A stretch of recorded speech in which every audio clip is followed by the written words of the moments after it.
This is where the fun begins.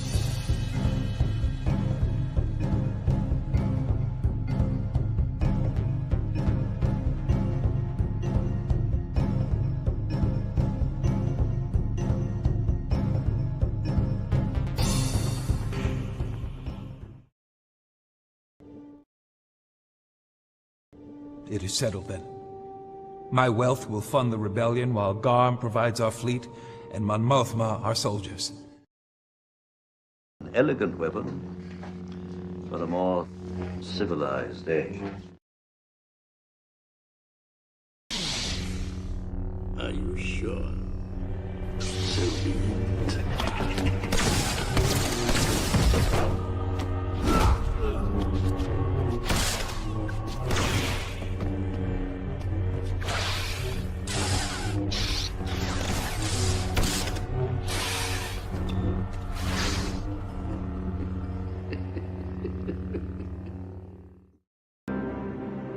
I have fought the worst of all wars and witnessed the redemption of evil.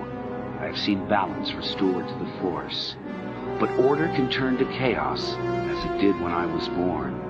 Now, with my loved ones and my loyal allies, I face a new challenge unlike any before.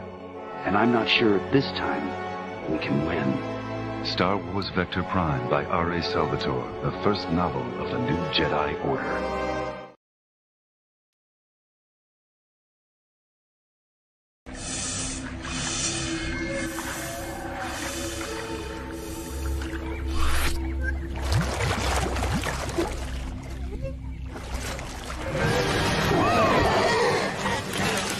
Did you miss me?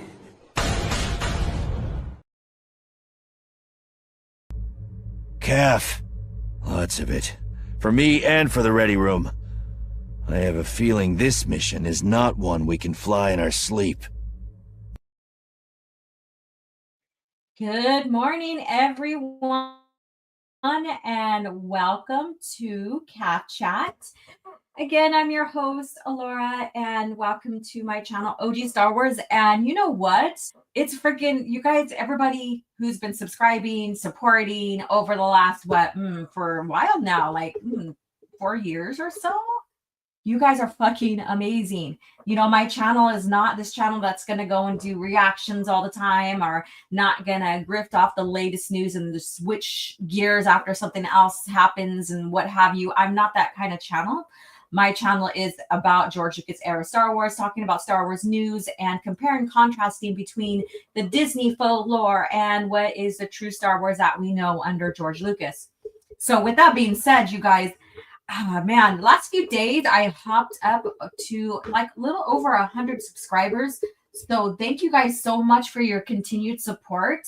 I will continue to call out what's going on in Star Wars today and also talking and discussing the true Star Wars lore with you, bringing you content when I can. Like I said, I've been very busy lately preparing for some art shows and all this other stuff and my own personal life and business and stuff. And I will never give up this channel, no matter how, what's going on. I'll try my best to keep it going and giving you guys content and stuff. And yeah, so thank you guys so much. This is freaking amazing. And welcome to CAF Chat if you're brand new here. If you are listening in on Twitter, thank you so much. Come over here and press the subscribe button if you have not been subscribed yet. Or better yet, become a channel member. Yes, become a channel member. And if you're catching the replay, thank you so much for coming in, tuning in. Leave your comment below. Let me know you are here. Even if you say hello, or even if you are basically, into a topic that I'm discussing and you want to elaborate on it more, I'd love to hear from you. And with that being said, it's been an exciting few days. There's a couple videos that I really need to get out that I just have to finish editing. And one is, let me see here. What was it? The very crucial one. Let me go ahead and get on my phone because I do my editing stuff on my phone. I sure do. Let me see here. Yeah. So one is about Quinlan Voss's story. and I have all the visuals and everything, all the deets ready to go, and I just have to do the voiceover and re-edit so that everything fits in what I'm talking about. About Quinlan Voss and about TCW in that script that Katie wrote that was never used at all. And after Disney was purchased, then the idea of using that very script for a book called Dark Disciple happened. So people are saying that, oh, well, George approved it, or it was a TCW thing that, pre-Disney. Well, it was never used, meaning it wasn't canon, meaning the idea, even though there was cancellation and things returned and that content for that episode or that season was used, that was never used in itself. So I have a lot to talk about that. I'm hitting the ground running here today for CAF chat. So I'll go check out the chat and chat with you guys here pretty quick and say hello and what's going on in your lives as well.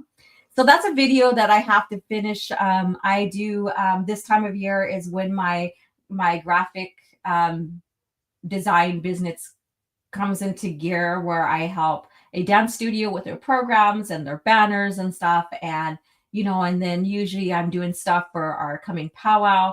And so yesterday I had like a 6 to 8 hour day of doing some graphic designs for the art studio. So that was pretty fun, but rough on the eyes and stuff like that. So I really didn't finish what I wanted to do for the channel. So stay tuned for that. Stay tuned. Yes. And today we are going to go over finishing up the Edge of Victory timeline. Yes, finally finishing it up. There's a few things I just wanted to go over some more, and then maybe just recap before we get into Star by Star. I'm almost there in the read. That has been pretty slow, but I have been reading Rebirth and making my way towards Star by Star, which, again, holy crap, that one is going to be a fun but tough one to get through. If you know the story, it is like the biggest novel, and I have the hardcover. It is the biggest novel in basically the entirety of Star Wars, like the expanding universe. It is the biggest novel, like single novel. I'm not counting the ones that have the trilogy, like the Dark Lord trilogy with 3 novels in one. That kind of omnibus. This is just a single novel that's the biggest, thickest novel there is. And Troy Dini really did a great job with that. So I can't wait to get to that timeline. And that one's going to take a while to get through. We thought this duology took a while. That's going to be the one that's going to be, that's going to take time. It's going to be amazing. It's going to be heartbreaking, all of that. And, and then we're going to get into, did you know that Yoda was wrong about Force visions? So we'll get into that as well. So let me see who's in the chat now, since I spent time just chatting at you, not with you. Hit the like button on the way in. Yes, thank you, Scran, so much, and good morning to you. And let's see here, Purist and a channel member. Force choke the like button on your way in. Subscribe to the channel. Share the stream out on all social media platforms. Yes. And there you go. So those are all the emojis that I have customized for the channel. What are you waiting for? Become a channel member. And Conrado from the Philippines is here. Mabuhay sa Filipinas. Sorry if I butchered that. I should know. I should have a better pronunciation of that, since I am Filipina too. But that's just the way it goes. And another channel member, Silver Org, is here. Ogre. Fuck. I always do that to certain people. It's just and it's not intentional. Let's see here. H2O isn't on Disney Plus, so neither am I. Well, I'm glad, because then I'd have to tear into, Fence Rider. You Fence Rider. And let's see, OG Scram, here's Conrado. Hello, how are you? And then Star Wars is not on Disney Plus, not the true Star Wars. Some things are hijacked there, right? Some things are hijacked there. Woohoo! OG woke up ready to go. I sure did. Let's get this party started. Pardon me. Do you have any Grey Poupon? I remember that commercial so well growing up. Oh my God. Last night I did stay up later than I should. And I was on Instagram watching all the Gen X type videos, and also within Gen X, like all the commercials and all the toys, the playground, all that we experienced and lived through. Holy crap. What a time. What a time. I think that we are like the ones that had it friggin' made. Life experience handed to us by our parents in such a unique way that that built strong-willed, capable individuals. You know, so I'll just say it out that, you know, and the not giving a fuck attitude kind of deal. Yeah. Yep. Gen Xers. How many Gen Xers do we have in here? Let me know. And of course, my Vato here. Soul Assassin, smash that like button, share the stream out. Vato, you know what? I don't give a damn. I haven't played this in a while, and I'll just cut it out when I need to. But I still have this clip, and I have not edited it. But you know what? I don't hardly play it. Now where to go? But I'm going to do it now. Hey, this is going out to all the homies. Yeah. This is for the raza.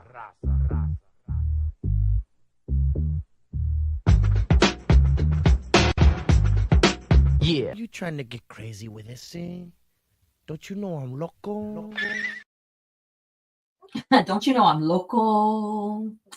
There we go. Or Soul Assassin and all the Vatos in here today. And Double A says, yes, yes.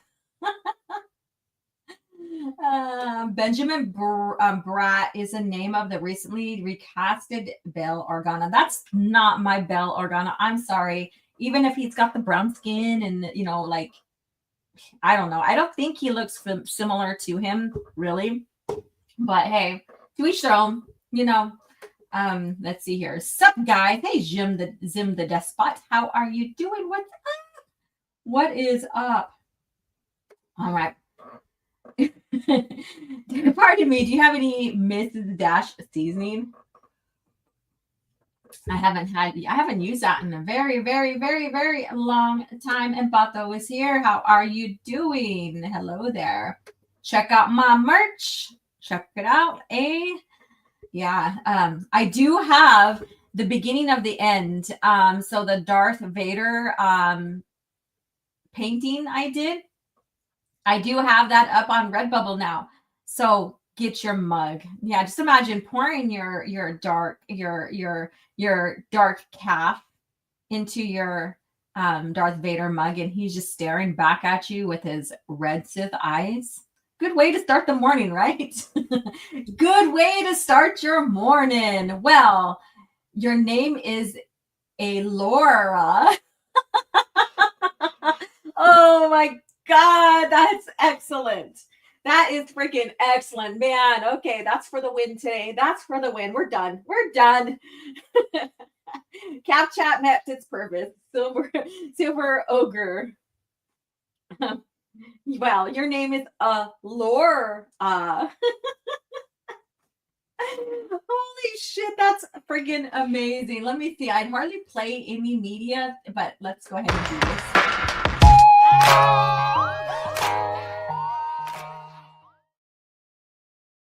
All right. Right on, right on. And let's see here. Clouds of the Force and dark side can cloud Force visions, making it them difficult to interpret or even misleading. This can lead to Jedi to being swayed by fear and other emotions. Yep, we'll get into all of that here pretty soon. Quinlan Voss is a sufferable or surfer dude in TCW. Yep. Oh God. When I first seen that, you guys, I was like, what the fuck what happened here? What the fuck happened? What happened here?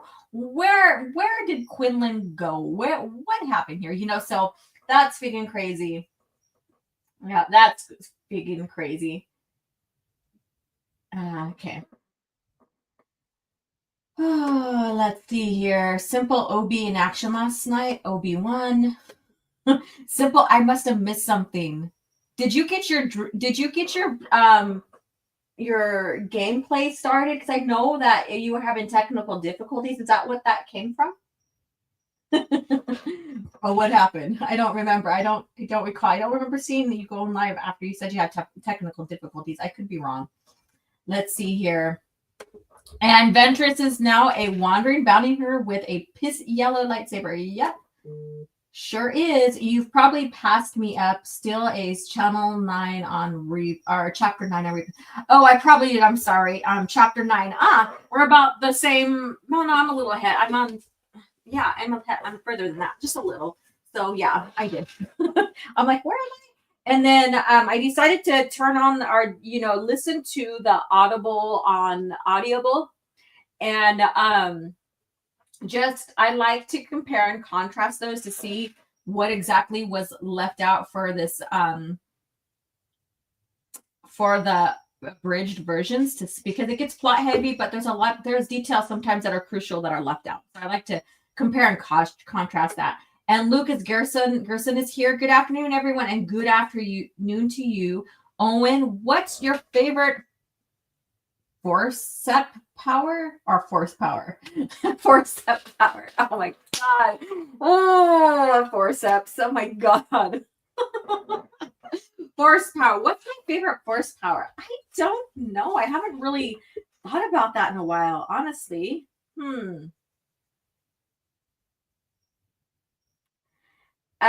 I would just have to go plain across the board telekinesis, just because there's so many different aspects of that. Maybe, I don't know.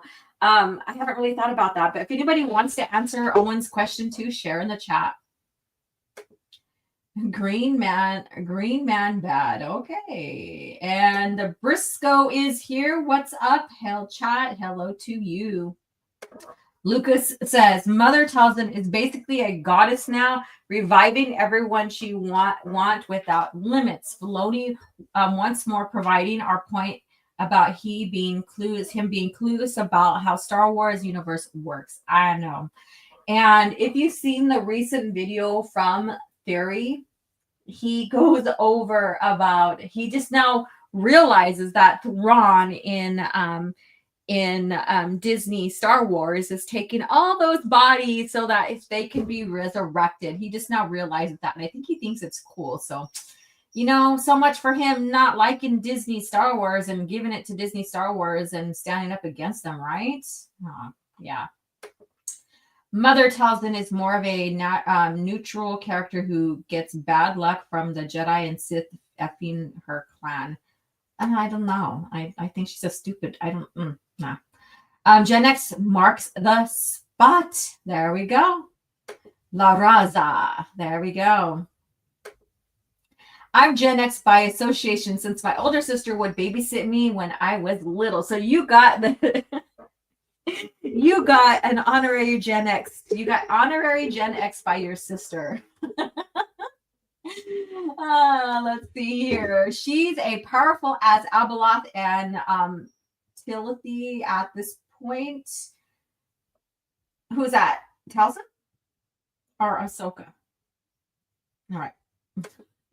Let's see. I thought that was fake news, Kyle Katarn. All right. Maybe Mother Talzin is secretly a lesbian witch clan.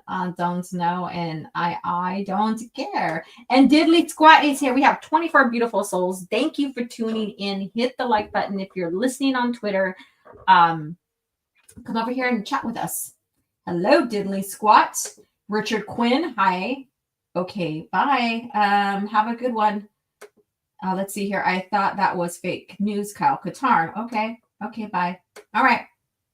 Sorry, I can't support La Raza, the race. They use a tiny mustache rhetoric, but substitute Mexican Every time Adolfo says German. I must be missing something. All right. And then Pyrrha says, hope to be slicing and dicing again tonight. We'll see. Okay. All right. Cool. All right. I know. I was like prepping CAF chat, and I seen that you went live on Twitter, and I was like, oh, he's live. I'm going to hop on over onto YouTube and check it out, see where he's at in the game and stuff. And then you're like announcing technical difficulties, and I'm like, damn, okay. So I don't watch gameplays a lot, or even stay in a lot, but I like to hop in and say hello and see where you guys are at, and then jump back in to see if you made any progress and stuff. To me, that's exciting, coming back and forth like that to see where you're at and stuff, and maybe talk some trash if I like the game and you're not doing good. Or getting into the moment of your game, no matter what's going on. Yeah, I'm nice, right? Quinlan Voss and Colleen is greater than Quinlan Lebowski and Aj Lebowski. That sounds Asajj. I said Aj Lebowski. Asajj Lebowski. All right, we're on level 5 now. I just murdered Count Dooku. Woo, really do it. Let's see here. I've got to prep the end of Ruin since I didn't take notes again. I do that too. Confession, I forget to take notes. I'll do it, but then I stop because I get so into the book that I'm like, shit, I didn't take out any notes. But sometimes when you get into a book and you're very immersed, sometimes you don't forget, but still you have these little details that you wish you would have taken down, and so you have to go back. Forceps equal biceps. Forceps, I'm not going to go down that forceps road. Zana Sith sorcery. Let's see here. All right, let's see. Typical woman, make men go insane. There we go. Yeah, I know. We can do that. You know that I got a spell on you because you're mine. All right. Quinlan Voss is Eric Voss in disguise. You guys are so funny. All right, so let's see here. Let's get into our book of the week and Lucas facts, and then we'll start getting into the lore talk of the New Jedi Order. But first, I was going to bring this up because I've been, you know me, I have a lot to say when it comes to certain things. And especially when it ties to lore and how lore is gets basically bastardized or totally switched around revisionist history. So I'm going to share a couple things with you guys before we press on to our book of the week and Lucas facts. All right, so if you guys follow me on Twitter, you might know what I'm talking about. So let's see, make sure I have the right one here. All right. So I'm replying to this guy here, and he's replying to this person here. And this is about Mon Mothma. Now, those who are keeping track of the development of Andor, what is your opinion about Mon Mothma? What do you know about her in original lore? And does any of this make sense in the context of who she is? So this Sir Snippy says, I'm unfortunately reminded that everything Andor is doing, everything Rogue One and the original truly does, is all for naught, as the New Republic will disarm its military and give way to yet another fascist regime.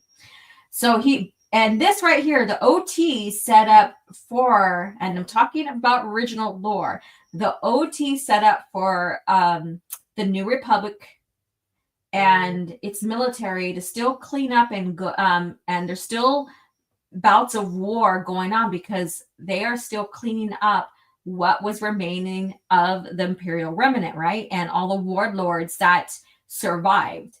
So it was very smart for them to keep their military structure, but it's very important to have a military structure for your country or for your, Star Wars galaxy. This is not a particular country, but I'm just saying that in general. for your government, for your country and stuff, so that you can better aid your people and protect them, right? So this guy, Dan, says, laugh out loud. If anything, I think Mon's characterization in Andor has made it more believable. The criticism is so tired. Okay. So this is what I put. And I kind of told, I kind of shared a little bit more about what I think of this. Makes no sense. Can't build an alliance to restore the Republic, Rebel Alliance, without having your own fleet. Can't build a new Republic if you don't have your military to protect and aid. Disney Lucasfilm made her completely stupid in this demilitarization of the New Republic compared to the true and original lore, where she knew they needed a capable military to sustain them, as well as fight against the remnant of the Empire. And because Disney had her make this decision to demilitarize, it is her fucking fault that the Empire rose again under the First Order, or whatever their name is. So see the difference there? See the difference there. All right, let's go ahead and see what's going on in the chat. Even if it's more believable, still every effort made leads to the DT, and it takes over of the not Empire. Let's see here.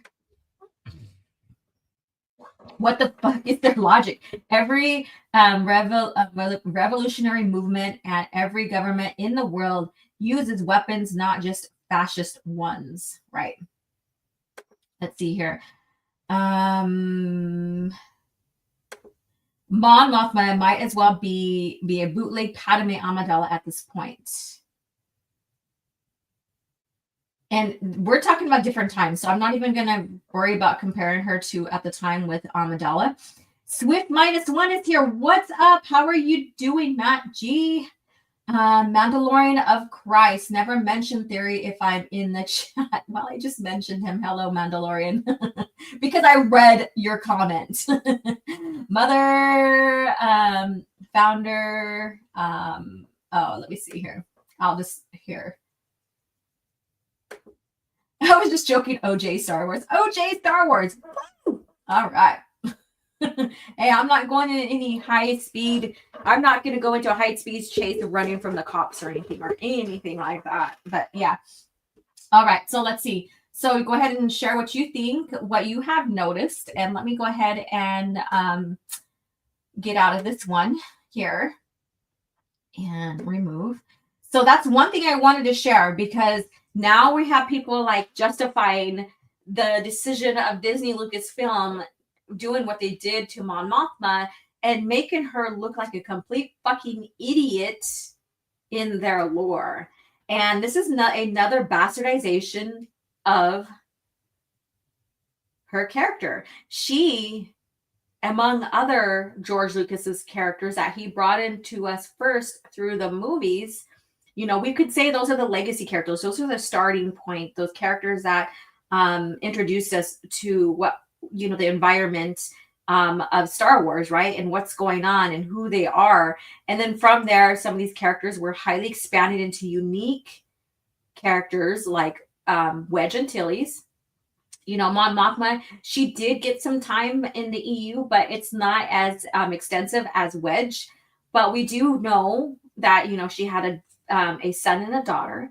We do know that her son got killed on Hoth by Vader. Her daughter relatively stayed, I wouldn't say her daughter stayed neutral at all, but her daughter was not predominant in her life in a bad way that they try to perceive here in the Disney lore. And when Mon Mothma's, time was ending and she basically retired and stuff, her daughter came to her aid, and they went back to Chandrila, and her daughter took care of her and stuff. So I think relatively her daughter stayed basically hidden, I guess you could say, from the Empire, or the remnant of the Empire and the Empire. But her son came out and fought with his mom. So we have those unique stories there. We have the unique. And here in Disney folklore, she is this person who sells her daughter off to get married because she mishandled money. What kind of fucking leader is that when you mishandle your own fucking money And then so you sell off your daughter in a arranged marriage and stuff like that. Holy shit. That is fucking crazy. I don't know. And so that's the kind of Star Wars that people are now praising, now want. This is exactly what these Disney Star Wars fans like. They don't care about continuity. And speaking of continuity, let's get into the next one I wanted to share before we get into Lucas Facts, because I thought this was very funny. Like I wake up, I have my coffee, and my first cup of coffee. I make sure everything is squared away for CAF chat. And from there, I see what's going on Twitter. What's the news booze, kind of deal. And I reply or respond. Most of the time, I don't share it with you guys here on CAF chat.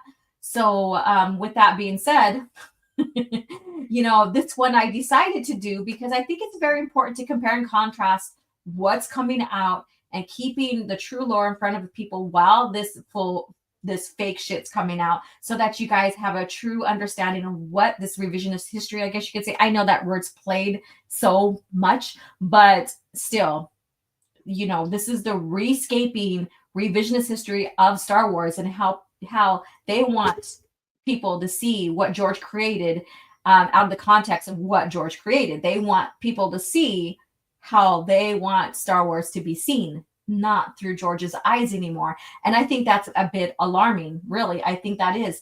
They say they're honoring George Lucas, but they're fucking not. They aren't honoring George Lucas whatsoever. So with that being said, this one right here, I'm going to get into, and it goes back to Mon Mothma, but it also goes back to their own fucking continuity. So I think this is rather funny. Of course, this is from Star Wars Holocron, the biggest shill out there. Andor creator Tony Gilroy explains how Mon Mothma's speech fits with Rebels. So this is fucking funny. And if you follow me on Twitter and you already seen this, you're just going to get a rehash of this. And this is what he says, quote unquote, in a really sneaky way, we're minimizing, keyword minimizing, what they did in Star Wars Rebels, but we're keeping it consistent. Yeah, that's that. Okay. Anyways, we're just saying you don't really know the whole story of what happened. So this is what I said in response.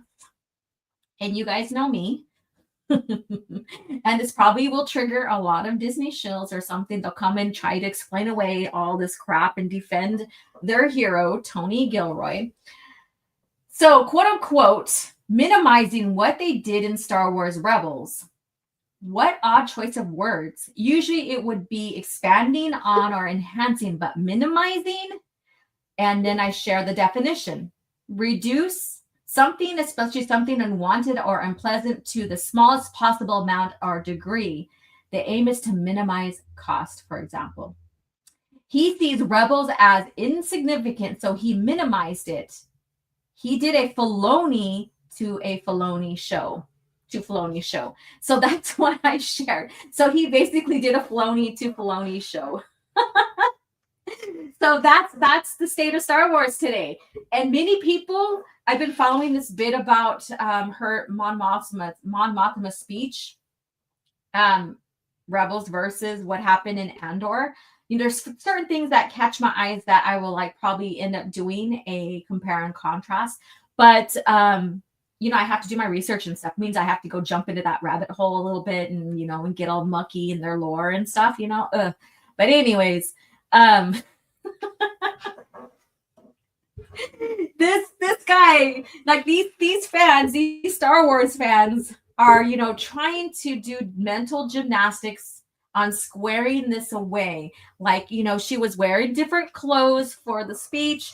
Bail Organa was in different areas during that speech. There's no consistency with that. But these fans are doing mental gymnastics, or they're saying, well, it was still a good thing. He still did a good job, and they're praising him for this. So it's they don't fucking care about continuity.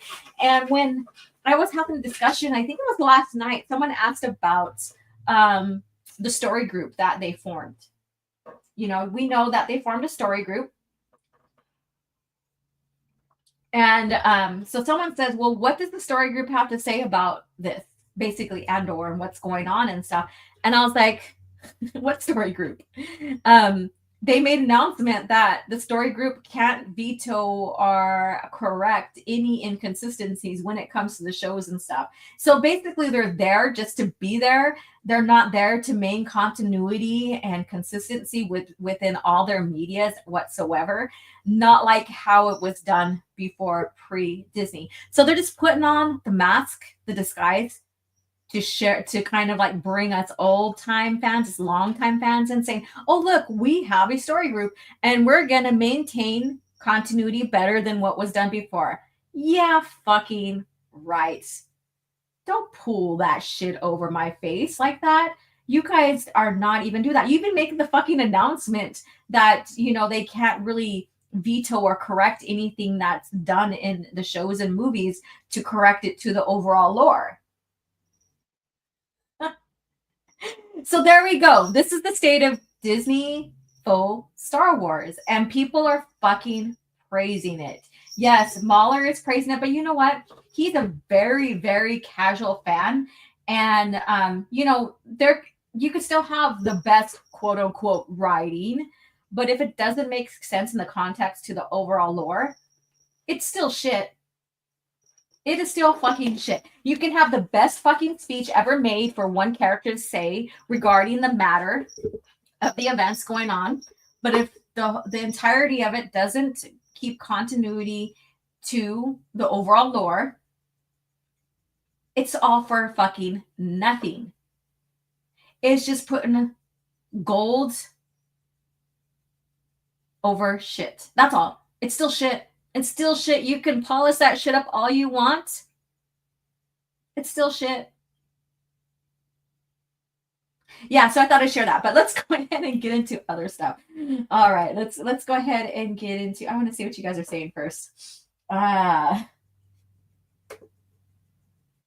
Tony Gilroy should take over. Fuck no. Fuck hell no. Let's see. That's a new phrase I'm gonna use. He did a Filoni. There you go. He did a Filoni. Yes, that's well earned from Filoni's history. He did a Filoni. So he did a Filoni on Filoni's show. Against Filoni's show. Isn't that fucking ironic? I mean, well, oh my god, it's like I don't care for Disney Star Wars at all. That's not my thing. But this watching the clown show that is now Lucasfilm under Disney and who they bring in has been very fucking entertaining. And watching grifters, it's been very fucking entertaining. It also gets very annoying too because they will pick and choose when they want to use the expanding universe or the expanded lore. I almost said extended. I almost said a fucking theory and said extended and stuff. Shit. But they use, you know, the lore only when it's convenient for them, when it makes sense to their own fucking narrative. There's no consistency there on this fight against and protecting and, well, I wouldn't say protecting, defending the original lore. Right? There's no consistency on their part. It's all just a bitch. It's like wash, rinse, repeat. It's all about that, and that's all. They don't give a shit about anything else. And if the EU doesn't fit their narrative, then they will talk anti-EU shit towards you. That's their ammo. That's what they do. Knowing Filoni's status and position, this is further proof that he doesn't care about continuity. Correct. And he is like, you know, basically the person to person that they should go to when it comes to matters of continuity and stuff, right? It's kind of weird. It's like, okay. And then maybe he's being very honest and saying, I see Star Wars now as a campfire. So maybe he's like, Gilroy, you're just telling your version of the story over here in this campfire while my campfire is over here telling the version. It's so fucking stupid, though. Oh, my God. Gilroy to Dave Filoni's son. Show this again. Let's see here. You know, and story group equals more adult daycare nepotism jobs. Yeah, the story group has been irrelevant since their inception. Correct. Who's Mueller? Is that clown twins from Invincible?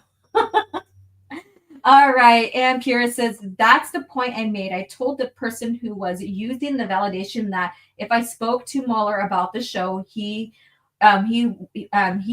would concede that he is more of a normie, unlike others who claim to be all-knowing. Yeah. And yeah, he will say he's a normie. And like I said, you can like the writing and stuff, but when you and you can think it's the best thing ever, but Disney has set this bar so fucking low that of course, yeah, this might seem or feel or whatever the best thing ever to come out of Disney Star Wars, but relatively the bar is so fucking low. But what pisses me off even more is, well, I won't say piss me off, but what is irritating, and then it brings to light on these Disney shills, these Disney fans, on what they really think about George Lucas and Star Wars, is when they start saying, like, Andor is even better than the prequels or what George ever done. Well, bitch, you wouldn't have Star Wars if it wasn't for George. You wouldn't have Star Wars if it wasn't for people like me and the many people who waited in line for countless hours to go watch the premiere and also to go watch the show again and again and again while it was out. And I'm talking about the PT, not the OT. And you wouldn't have Star Wars if it wasn't for us fans, as expanded universe fans, who kept Star Wars alive between movies and when movies weren't being made at all, by purchasing and reading the EU and being involved in Lucasfilm and their fan mail and stuff like that. And their games, all of that. We wouldn't be as successful if we and George Lucas didn't continue, especially George Lucas didn't continue the Star Wars story through the movies and through the EU. And with Andor, I'm gonna share one more thing. Then we'll get into our Lucas facts and stuff like that, because I'm on a roll right now. Because there's stuff I want to say. And so this is the last thing, I promise you guys, okay? Let me go ahead and scroll down and find it, because I think it's better off that I read it to you than really go off the top of my head and miss some points that I made. So let me see here. Where is it? And I think this did trigger some people, but I don't care. You know me. It's like you can get over yourself. Let's see here. Where is it? Come on.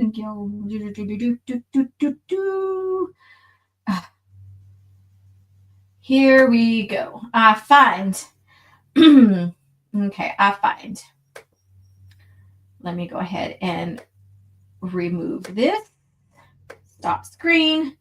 I wish there was a more elegant way to share screen without having to press everything on your screen just to get there, and hopefully that it's shown. All right, so this is what I stated about Andor, and it goes in line with, let me go ahead and read this to you so you guys have the context. So, quote unquote, at this point, words can hardly describe the gargantuan achievement that Andor is. Seldom have ever been so emotionally touched and viscerally activated by a piece of media. And this is their review, the Star Wars Holocaust review. I did not read the whole damn fucking article because I'm not going to. So I did share this scene from the massacre, the slaying on Solon by the Empire. So that right there,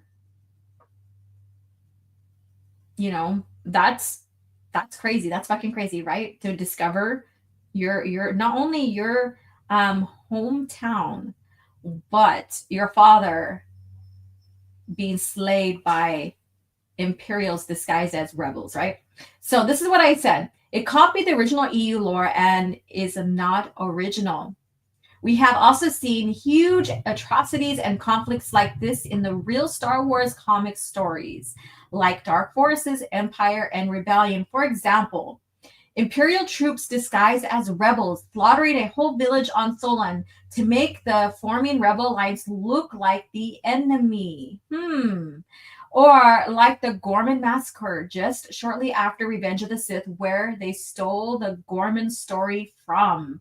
Continued entrapment of Jabim by the Empire decades after the Battle of Jabim, the Clone Wars, basically. Of course, people are forgetting the destruction of Alderaan. You know, me and my misspells and autocorrects and shit. So people are forgetting the destruction of Alderaan. What about Kashyyyk? The bombardment of the planet, killing and enslaving of the Wookiees, and that's in Dark Forces: Rise of Darth Vader.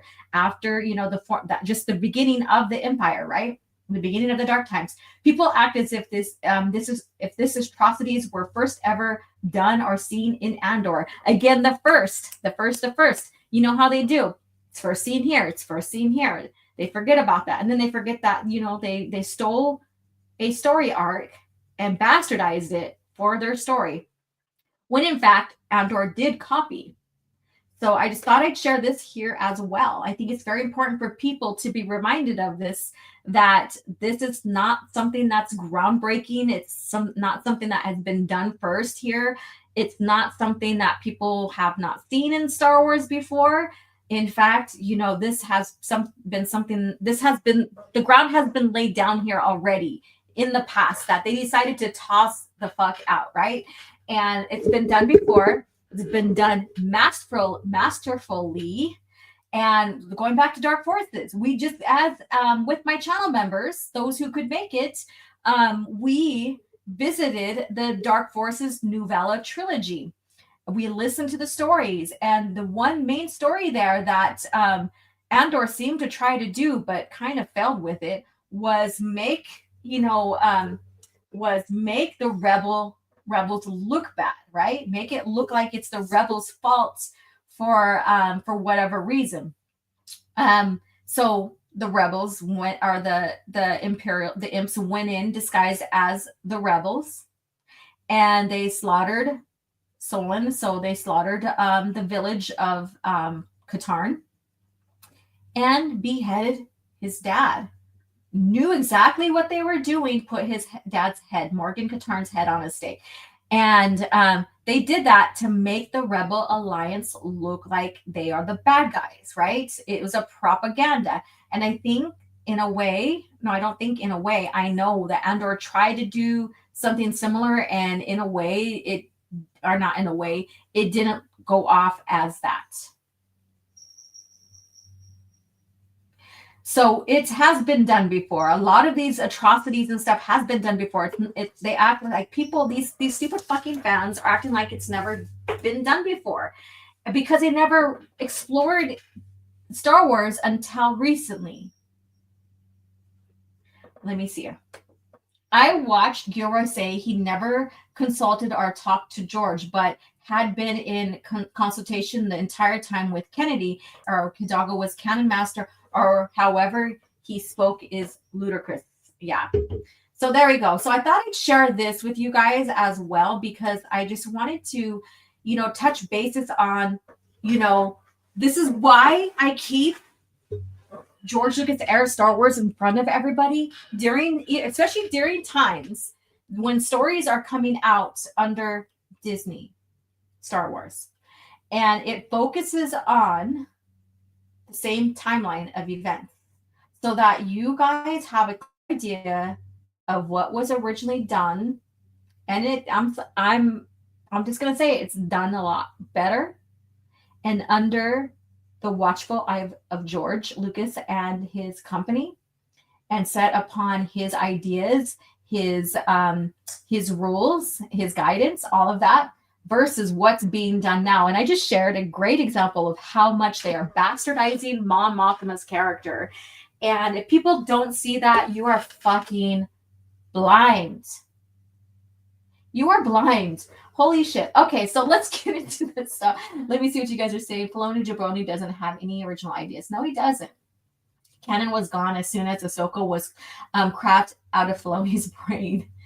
Let's see here. All right, so let's go ahead and let's get going with what we need to get going with. And we still need to talk lore. I don't think it's going to be a very long talk for New Jedi Order, because we are basically concluding Edge of Victory timeline.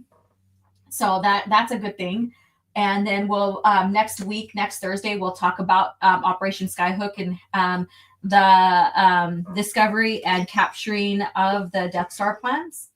And just because we are coming to an end of the Andor series now, that I wanted to put that front and center. And then the returning Thursday after that, we're going to get into Star by Star. So be ready for that, you guys. Be ready for that.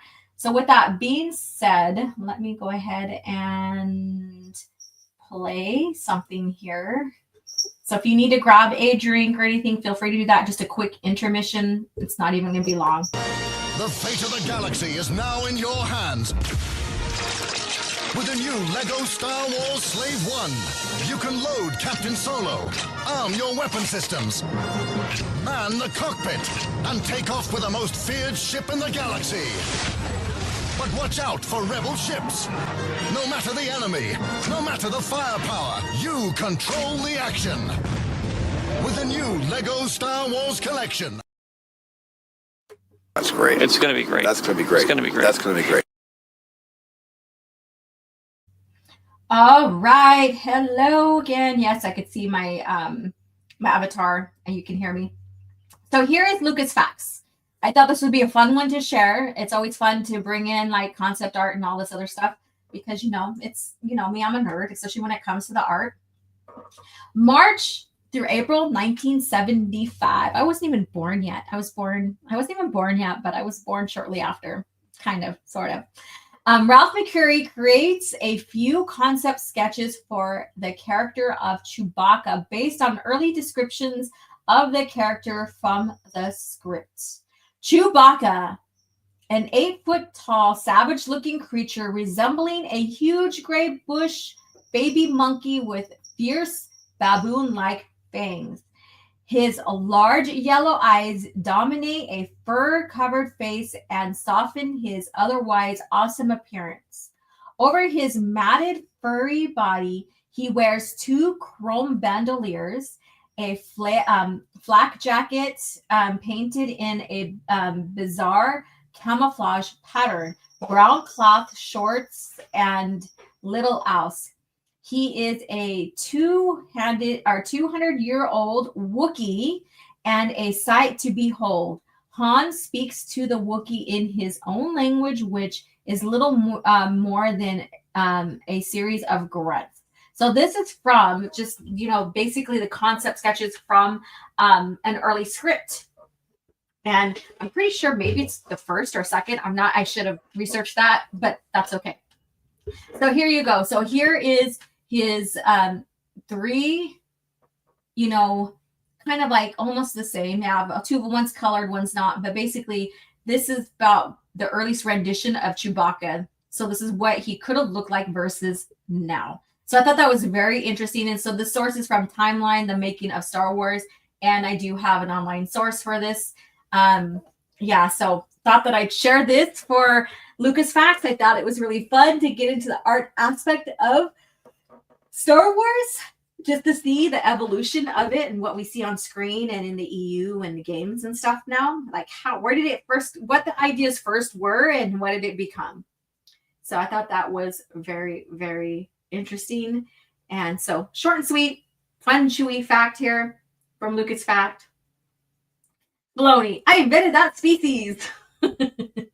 Yeah, so this is probably already on Twitter. So if you want to share it out on Twitter, if you have a Twitter account, feel free to do that. And that's what I make them for. I think it's fun to keep sharing George Lucas era facts and news and all that.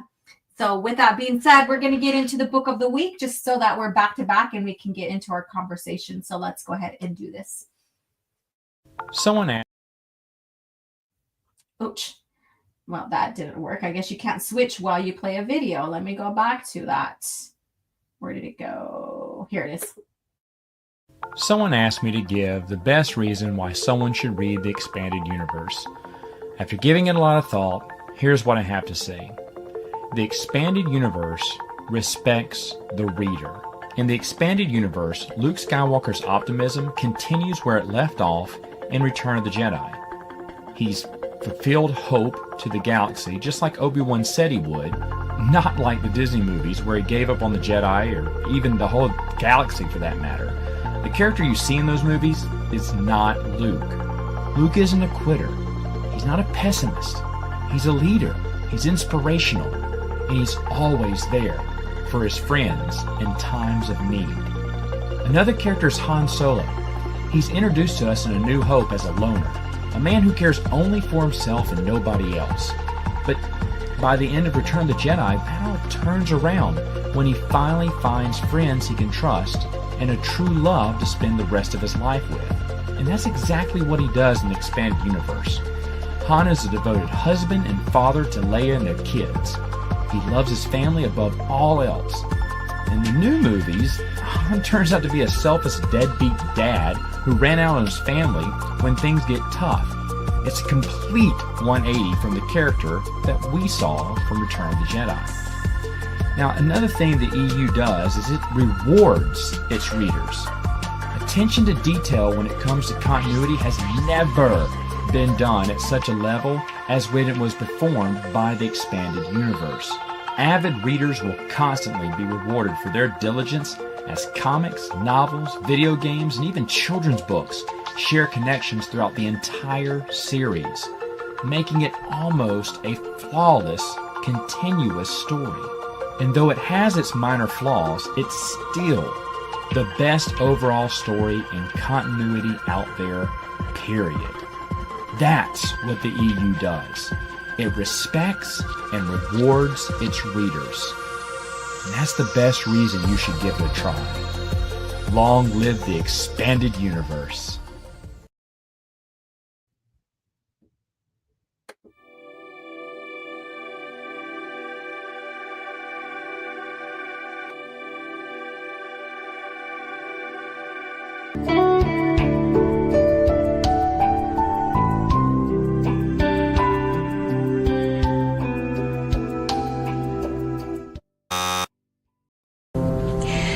I hate to say it, but it looks like the item you're searching for doesn't exist. Impossible. Perhaps the archives are incomplete. If an item does not appear in our records, it does not exist. All right, so here you go. Star Wars Legacy 0.5. So this is the quote-unquote book of the week. I wanted to start introducing comics as well. I have before, I believe, but I wanted to introduce, due to the fact that they are a big contribution towards the expanded universe, towards the lore. And so when I start introducing comics, what I'll do is start from the first one, just like I do with book series. I'll start with the first one, and next time I go back to that series, I will do the second one and talk about the continuity notes and what have you. So let's bring it in with 0.5 or 0.5 and everybody's favorite character there. I do have Darth Talon. So if you're a channel member, show me those Darth Talon emojis. Give this woman some respect. One of your most favorite Sith ladies ever, Darth Talon. So go ahead and share. If you're a channel member, share Darth Talon emojis. Let's see it. All right. So the writer is John Ostrander. The penciler and cover artist is Jan Duursema. And this publication was January 2nd, 2008. There was a 0, like number 0. And I guess it was a limited edition from what I got from it. I've never really got a hold of it, really. But I guess it was a limited edition. And so they decided to expand on it and make it 0.5 or 0.5. So continuity notes, updated guide to the Legacy of the Force Star Wars, the Legacy era of Star Wars. This goes over information on favorite characters, ships, etc. in the series, kicking off the events. So this is basically the ground, one of the ground zeros here. And I like how it looks like it's like a ground zero thing because you have Darth Talon here and you have the background that looks like it's a target spot there, ground zero kind of deal. And so I thought I'd begin with this. So Legacy. So we get into, this is about 130 odd years from A New Hope. And we get into, the next generation of Skywalkers and the family there. You know, it leads into Anya Solo, or however you however you pronounce her name. You have Cade Skywalker, you have Murasai Fel, so that she is off of Jag and Jaina Solo. So that's theirs, you know, so you have this, basically this legacy, what's happening so many years later, generations later, and what is the state of the galaxy during that time. And lo and behold, you have Asherad Het, our Darth Krayt, and we know all about his story, leading up into that. So very awesome continuity. Jan and John did their homework.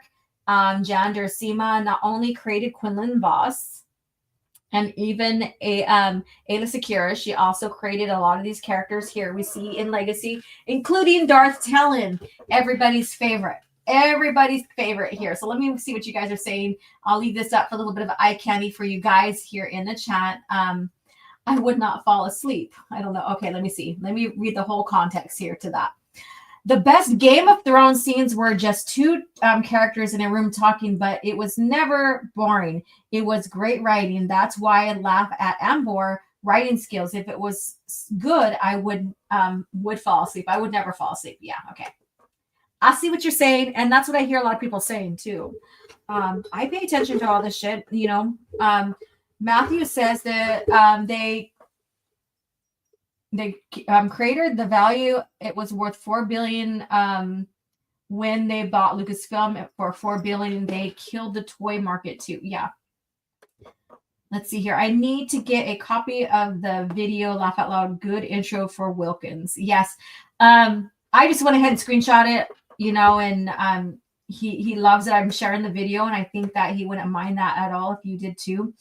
It's a great reminder of how well the EU's been done, and especially the legacy characters that were expanded and their stories shared more in the EU and stuff. Joe Costa, with that attitude, I see why Jarek went dark. I know, right? And we have Miss Darth Talon here. You guys are delivering. Wolf Sazen, yes. So besides Talon, who is what is the most intriguing character to you in Legacy era?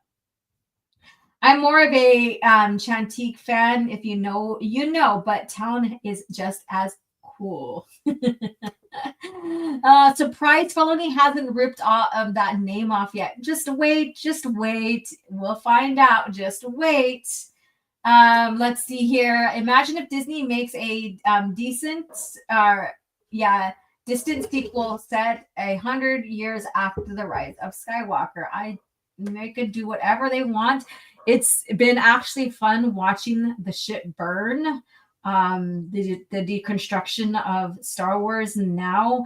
Yeah, I used to be like, oh, maybe it'll become good. Maybe this, and I'm past that point now. I don't give a shit anymore. They could stop it altogether, stop producing. I don't give a shit. Do it, or they can just continue to let it burn down. I'll have my marshmallows out ready, watching this shit go down. Excuse me. Kate is a badass. Love Delia Blue. Yeah, she's friggin' amazing too.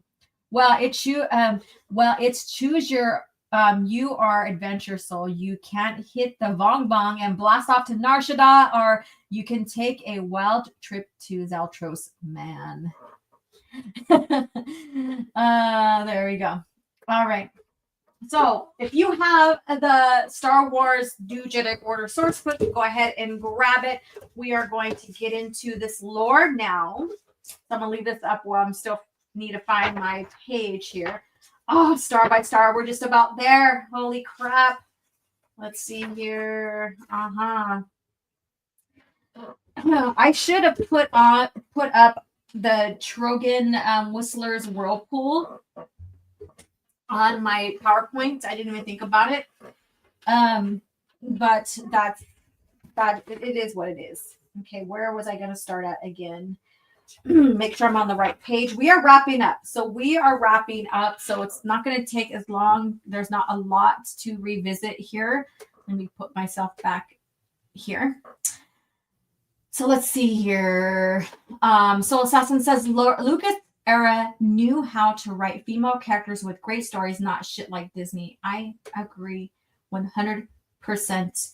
And let's see here. You know, I don't make it a habit of, but let's go ahead and share something real quick. I'm going to share this. Jedi is something that came a little later. When we started building Jedis, we had a lot of Jedis, and we needed more and more Jedis. As we were doing them toward the end, we ended up with a lot of Jedis that looked like people that worked at ILM, with these short little haircuts and looked like they stepped out from behind a computer. And so I was saying we have to get more exotic Jedis, and so we only have so much resources to do these things with, but I do have Twi'leks because we use them quite a bit in other areas in the Senate and as background action. So I have a sort of a wardrobe and a setup of certain kinds of characters. So it was a way of reinventing some of those characters. And I had realized that we had a comic book that has a Twi'lek in it that is a Jedi. There's a whole series actually of her. And I said, well, why don't we put her in this? I mean, she's a comic character, but we'll just fit her in and have her be a background character because that's exotic. That's how the Twi'lek Jedi ended up in the backgrounds of these shots, was to try to use some of the work and effort that the guys in the comic book world had put into things and characters they had created. Jan was fucking amazing, and she still creates for Star Wars now, so that's kind of like, I'm sad about that, but she's got to make her money, right? But I was looking at some of her art now versus then, and to me it seems like there was more, it was more soulful. There was a lot more in it. You can see a lot more of love in it than it is now. But again, strong female characters, well written, right? And then George picked up on it and brought them into the movie to further expand on their character, saying they were relevant. Not that they're not relevant if they're not in the movie, you know, they still are. But like, it's a huge honor to get your character expanded on more and shown in the movie. So congratulations, Jan, for that as well. That's fucking amazing. All right, so getting into this lore, let me go ahead and share the screen. Let me go here real quick and let's go ahead and there we go. All right, so we are wrapping up the timeline of Edge of Victory, and I am still finishing up the book, but man, it's been a fucking great read again, a reread, I guess you can say. Things I'm discovering or like picking up on them, I'm like, shit, I must have forgot about this, or I don't recall this. This is crazy. You know, there's moments, and even like if you listen to Matt Wilkins and his rereads and stuff, he picks up on things that he didn't notice the first time. And I think that's the beauty of these rereads, right? Is that when we reread, we go over the series or the single book or whatever, we rediscover. And it's the beauty of the rediscovery that solidifies why you love the lore so much. And it feels like I'm on this adventure again. It's a bit more familiar. It's still a heartache in some instances. It's still a ride, I guess you could say. And it gets a little bit more complex because now I'm paying attention more. Now I'm knowing what to expect, but now I'm paying attention some more because I know what to expect. Things that I didn't pick up before are coming to light, right? Nothing exists until I finish my CAF. Silver. Yeah, I love that. Let me see here. I know you guys are chatting. And Mr. Grizzly, Mr. Grizzly. I call him Mr. Grizzly too. It's Mr. Grizzly. Uploaded a new video right now. Woo! All right. A lot of hate from others towards this special edition, but what a nod of respect to Shadows of the Empire, the Outrider and Dash Rendar, and A New Hope, right? OG Star Wars on that reading Rainbow, rereading the New Jedi Order, reading Rainbow. We're in this New Jedi Order renaissance, and I have noticed that there's a few people on Twitter that write off our coattails. Now, yes, it's a little annoying, but then also it's like, wow, okay, so I'm making a difference. Pierce is making a difference. Scran, whoever, is going through this reread with us, or this read, for instance, Scran, he's reading the first time. Whoever's going through this and people are picking up on your excitement, it's creating a renaissance, a rebirth of. And as much as like it can annoy me for them trying to copy my rhetoric or make it seem like it's them or whatever, I have to just smile still, because I am trend-setting. I'm a trendsetter. Pierce is a trendsetter. Whoever is following along that started this is the trendsetter, and it's creating the buzz. And I'm super excited about that. So now let me go ahead and get off my little high horse, I guess you could say, and let's get into this. So make sure you have your CAF, whatever you need, your snacks. Again, this is not going to take that long, because it's just we're coming to a conclusion in this part of the timeline, and we're going to wrap it up and then go into Skyhook next Thursday, and the stealing retrieval of the Death Star plans by the rebels, and then we'll jump back in to New Jedi Order lore under Star by Star. So let's go. Let's do this. I don't like those shields. Let's go. Oh, that's funnier than hell. All right. Let's see, where was I at? Okay. So I wanted to get into Nimium, the Heretic Shaper. So Shapers are the ones that go and help the Vong reshape their bodies from accomplishments in war and stuff. The thing is to survive, but also get reshaped into, so you see like, different appendages from different species and and what have you that makes up. And the Shapers help the body connect to the new arm, hand, or whatever. And those who are shamed ones are the ones that their bodies rejected the new body parts and stuff like that. And and I'm just giving a rehash of that. If the body under the Yuuzhan Vong, if the Yuuzhan Vong's body rejects the new body placement, replacement, then that means the gods are against you. Imagine that. Let's fucking go. Yes.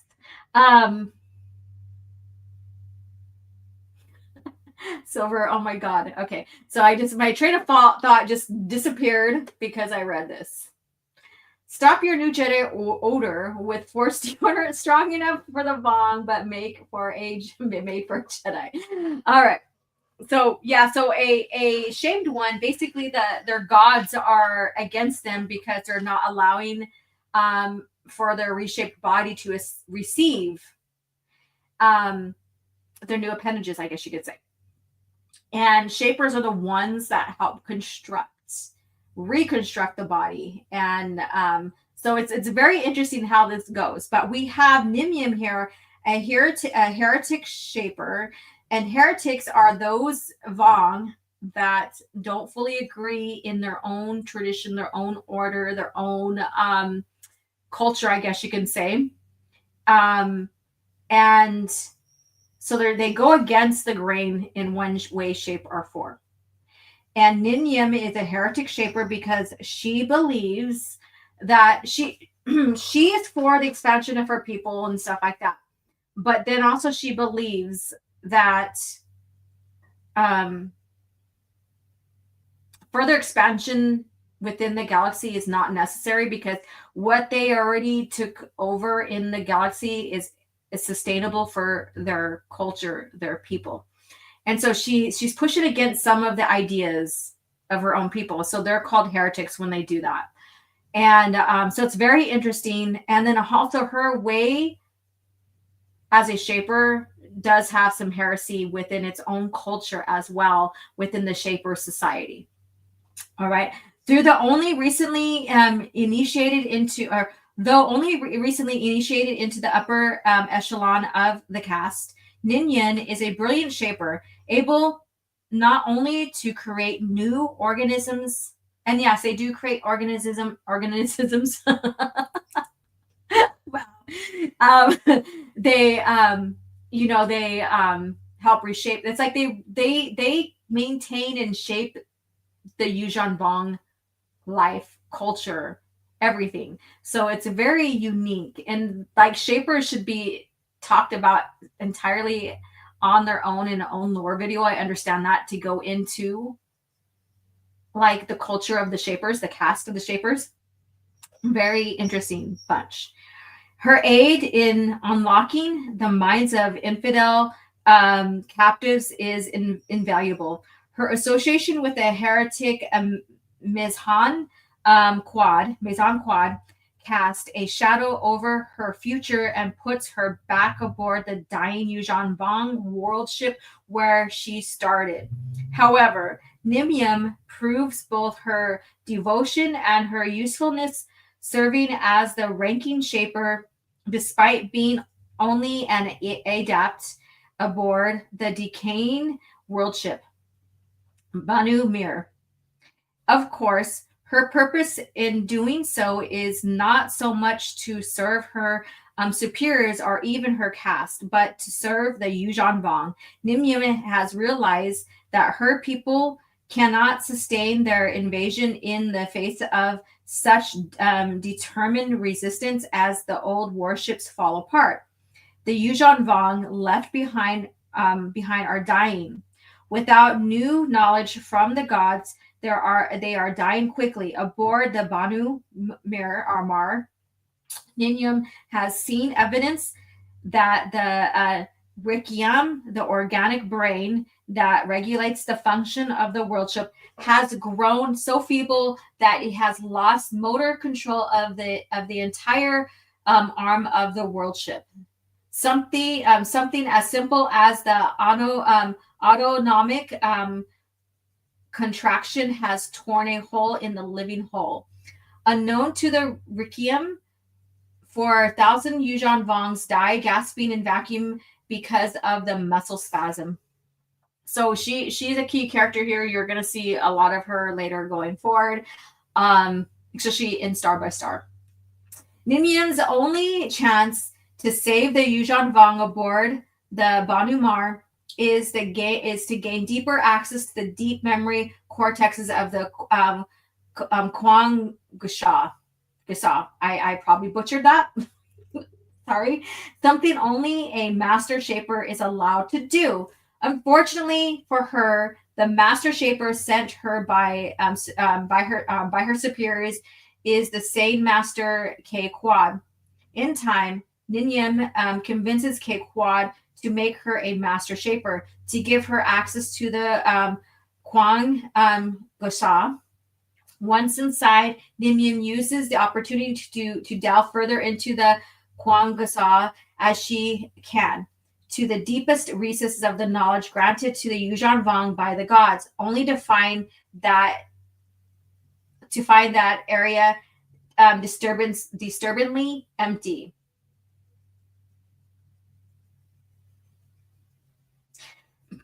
So, in Rebirth, she is like towards the end.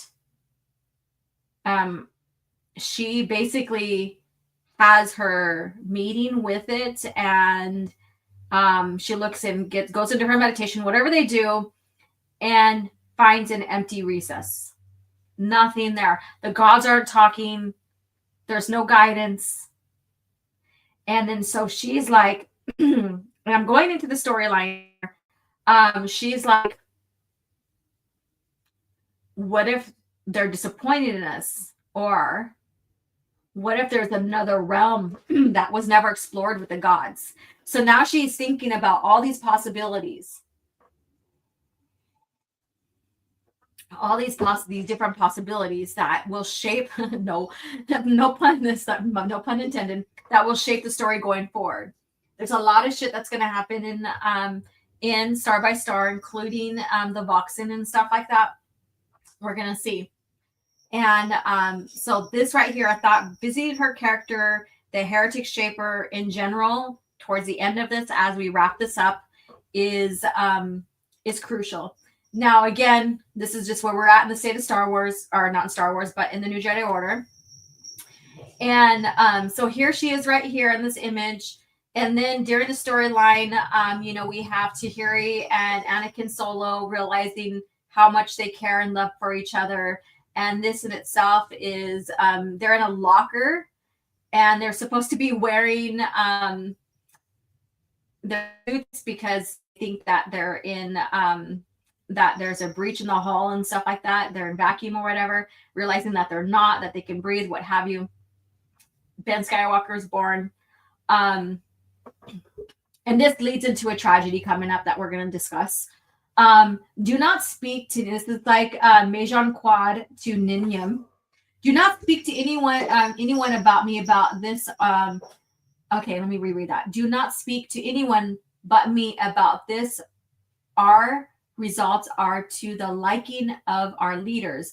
I assure you, they will not look closely at our methods, but we must be discreet. We must move with caution. So basically, this is why she's a heretic, because she's going against the grain, and she's making things against the grain, and she's helping Mejan Quad. I think this has to do with his hands. I'm not sure. I think it's a different instance. But anyways, she is a heretic shaper and going against the grain, and her story is vital going forward. Let me see what you guys have to say. Let's see. I love channels that make lore vids on shapers, having only read the abridged copy of Vector Prime when they aren't reading, are really introduced until the 8th book. Right. I know. And I know who you're talking about too. And it's crazy that people do that. It's like there's this huge disconnect, or they share time, like events that really didn't happen either in certain books, or misconstrued the information as well. All right, so let's move on. So the secret of the Yuuzhan Vong biotech. So I think this is another important one, and then we'll wrap up and go into our cringe factor, which I think is another very interesting topic. You guys are gonna probably be very humored by that. Let's see here. All right. As the priestess, so this is the secret of the Yuuzhan Vong biotech. As the priestess of the Yuuzhan Vong tech, the gods sacrifice parts of themselves to create the universe. Their limbs and organs become the raw matter of the universe, from the largest star to the smallest microbe. There will be created the biotech bioelectric field that gives life to all things. So this is basically what this is about, like what they're explaining of this biotech and how the Vong see how it was created. This is their creation story in a sense. Their favorite children with the knowledge. Oh, let me go back. And in their wisdom, they bless the Yuuzhan Vong, their favorite children, with the knowledge of how to mesh these these things together according to the grand vision of the gods to create life. The great secret of the Supreme Overlord and the Supreme Overlord before him and not before him is that the gods had no part in the development of the Yuuzhan Vong bioengineering. For that matter, neither did the Yuuzhan Vong. At some point in a long forgotten history, another species, all mentions of which were carefully excised from the Yuuzhan Vong records, shared their knowledge of genetic manipulation with the Yuuzhan Vong, and it was a one-time gift. Everything the gods have taught Yuuzhan Vong since that long ago time has merely been parceled out information from the ancient records. All the information obtained from these forgotten benefactors is stored in the Quang Kusha, a living memory bank, the deepest secrets of which are accessible only to the Supreme Overlord. For untold centuries, the Supreme Overlords of the Yuuzhan Vong have released information to the Shaper caste in the form of new techniques and innovative new organisms, claiming that these miracles of knowledge came directly from the gods. by making it appear that the gods speak only to them and presenting the fresh developments as proof. The supreme overlords have maintained control over countless generations of the Vong. So here is the manipulation. We're getting further into the culture and how the supreme overlords manipulated their people and created these different gods and these different ways and how things must be. And Nimyim has discovered some truth to that.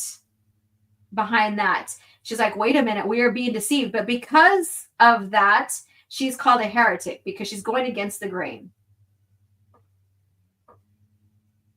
However, like Kwang Gasa is all but empty of information. Everything stored in it has been passed along to the Yuuzhan Vong Shapers. Supreme Overlord Shimra has no more miracles he can conjure up. To the Yuuzhan Vong, it appears that the gods speak less and less to Shimra, which lends to the growing dissatisfaction many Yuuzhan Vong feel with not only the Supreme Overlord, but all those in his hierarchy. So we're seeing kind of like a collapse in the order during this time of the invasion. So we're seeing behind the scenes on how they're like, we're not favoring you anymore. It's brutal in the Yuuzhan Vong culture. It really, really is. Anticipation of the reaction of the backlash that would turn the Yuuzhan Vong social order on its head originally motivated Shimra to declare that the gods had ceded to the Yuuzhan Vong the galaxy of the infidels. Thus, while the Yuuzhan Vong engaged in their own war to take the galaxy promised to them by the gods, they focus on something other than their own questionable leadership. If Shimra is lucky, they will find something in the new galaxy that he can appropriate and disguise as the gift from the gods. For instance, the discoveries of a certain heretical shaper. So there you go. So this is the behind the scenes. This is the what's going on within the within the culture of the Yuuzhan Vong. And we will see more of it as we progress along past Star by Star. So I can't wait to get into those dynamics of the Yuuzhan Vong as we go forward. It's freaking amazing. Let's see here. What are you guys saying? Did Jarek have 6 fingers? Hello, my name is Kyle Katarn. You killed my father. Prepare to die. Don't be shaping my heart. Don't be shaping my heart. Don't go shaping my heart. All right. So with that being said, I just wanted to conclude with that, what's going on in the state of the Yuuzhan Vong as we go forward. Because as we go forward in Star by Star, there's a lot that's going down. There's a lot that they got a hold of with creating a new species and what have you. And so let's go ahead and finally get into our last subject. And that is, am I still here? Yes, I am. That's weird. Hello. Hi there. All right. This new like exploration of these scenes and how to move between, and if I'm still with you guys and you guys can still hear me, it's still a trip. Still a trip with this the StreamYards, but I'm starting to get the hang of it. I am, and using its new formats to my benefit. Ha ha ha. So I'm going to, we're going to get into our cringe factor, but first let's go ahead and check out, where is it? Here we go. Prepare yourself for Star Wars, Shadows of the Empire. The evil Empire has struck back with a vengeance, and a new villain, the crime lord Shizor, schemes to replace Darth Vader as the Emperor's second-in-command. With Han Solo held frozen in carbonite by bounty hunter Boba Fett, it's the rebellion's darkest hour. Now, join Jedi warrior Luke Skywalker, hard-charging Chewbacca, and go undercover with heroic pilot Dash Rendar and his booming Outrider. But can Han Solo be freed and Shizor be stopped? Star Wars, Shadows of the Empire. Look for the authentic figures and vehicles from Kenner.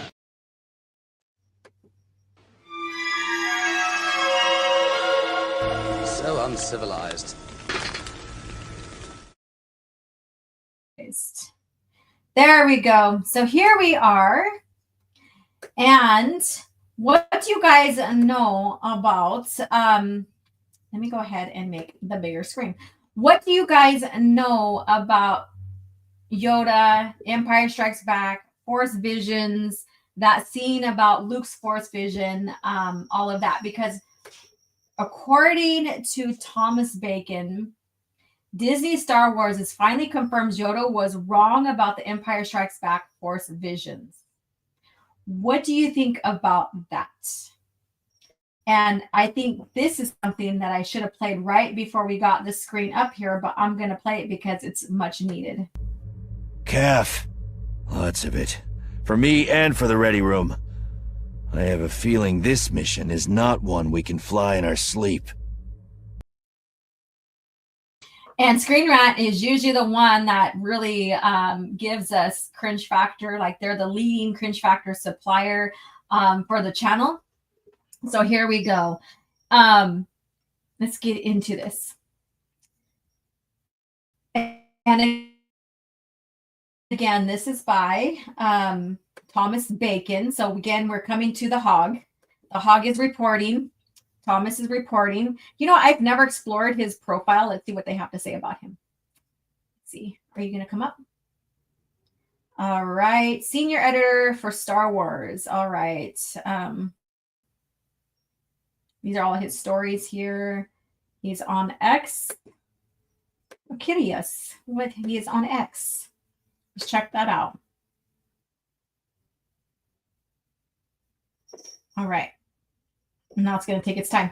Every time I get to a Screen Rant. So, head of Screen Rant Star Wars coverage, a lifelong fan of superheroes, comics, and films with love of in-depth analysis. All right. So, he's from England, joined in 2011. All right. So, that's the take on that. I don't think you guys see what I'm seeing, but that's okay. All right. And let's go back. Now that we're back on the screen, how are you guys doing? Let's see what you guys are saying. I assume Bacon is on Blue Sky. I don't know. Meanwhile, the EU always reminds us about Yoda's take on the Force Visions and the future, who's always in motion. Yes, and wait till we get into it. I was wrong. Was wrong what? I know. It doesn't want me to switch to, there we go. I hate you sometimes. I hate you. Okay. Screen Rant rarely disappoints. CAF. Yeah, we need it. CAF. All right. 45 years after The Empire Strikes Back, Star Wars, Disney full lore has finally explained how Force Visions. When Luke Skywalker headed to Dagobah, he had no idea what to expect. He didn't even recognize Grandmaster. Why would he recognize Grandmaster Yoda when he didn't even know who he was?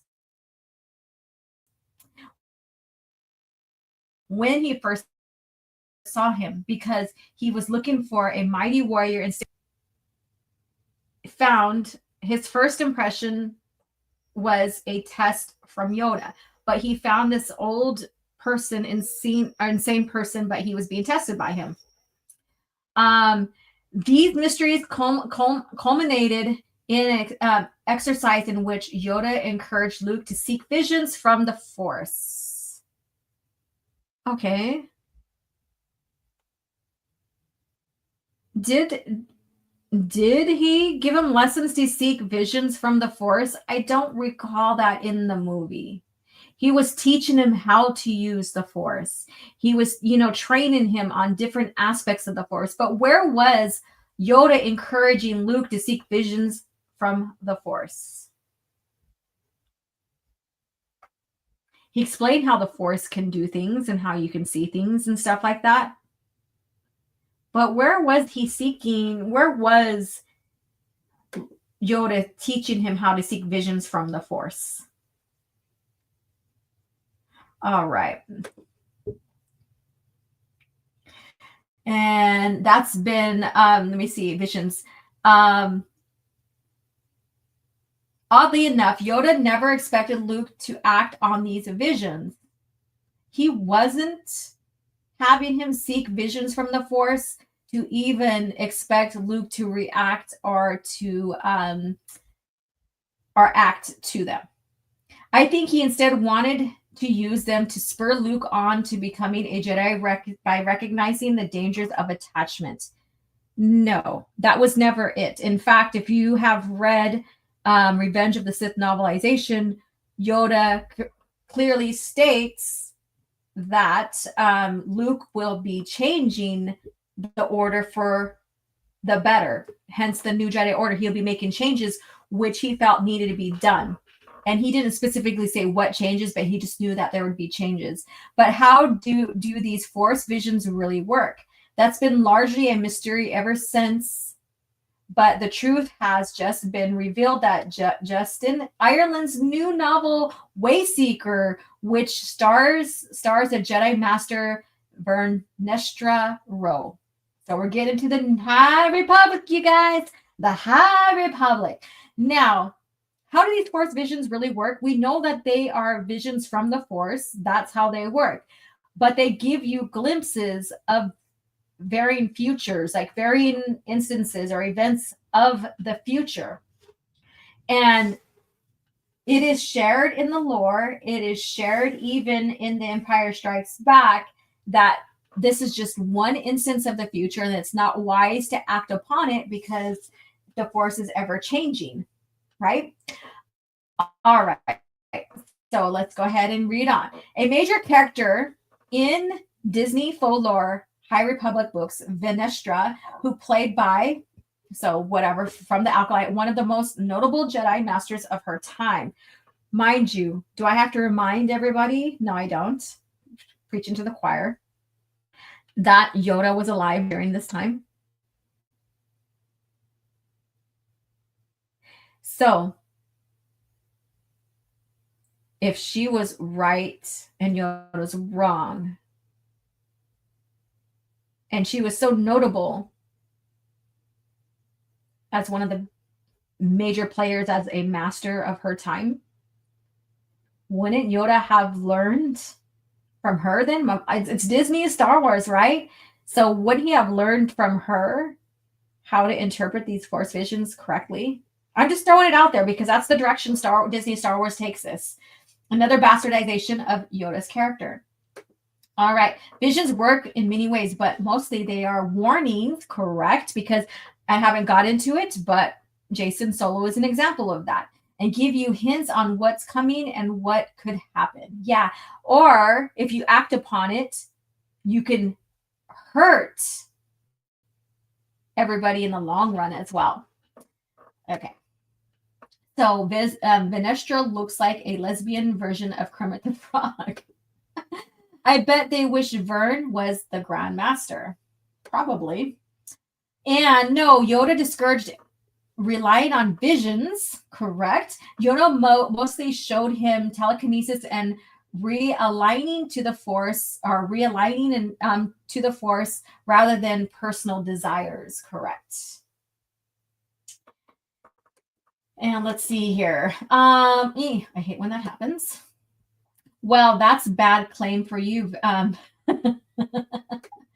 let's see. Unless she's talking about Yoda telling Luke to enter the cave, we'll get into that.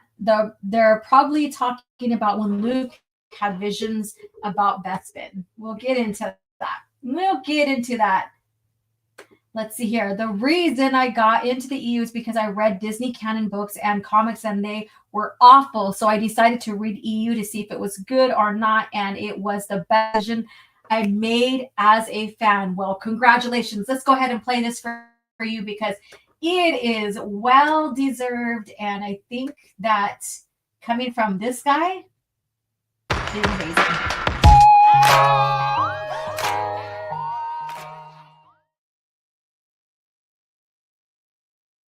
Congratulations on making your step into the wider world, right? The wider universe. All right, so let's get into this here. This means she tends to slip into force visions while in hyperspace. Oh, let me go back. Let me rewind. One of the most notable Master Jedi of the time, Vern, as she's sometimes called, possesses a unique connection to the Force. This means she tends to slip into the force visions while in hyperspace. Okay. And that's not significant. But anyways, experiencing glimpses of the past and present and future.